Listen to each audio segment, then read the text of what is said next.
म्हणजे आत्ताची काही बुद्धिजीवी म्हणतात, आत्ताची लोकतंत्र खतरे में है, लोकशाहीची हत्या होत आहे. यांना मला असं वाटतं, जर का खरोखर टाइम ट्रॅव्हलचं मशीन असेल तर यांना 25 जून 1975च्या त्या दिवस आणि रात्रीचं साक्षीदार म्हणून पाठवा की लोकतंत्राची हत्या कशी होती, तेव्हा त्यांना कळेल.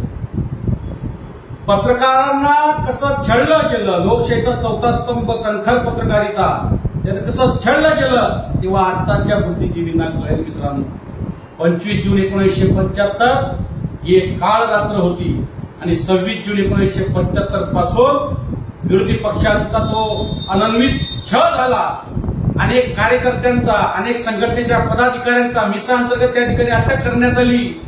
11 लाख लोकांना अटक करण्यात आली. हजारो लोकांना त्या ठिकाणी विरोधी पक्षाच्या लोकांना स्थानबद्ध नजरकैदेत ठेवण्यात आलं. काय काय छळ झाला त्यांचा, पत्रकारांचा. आपण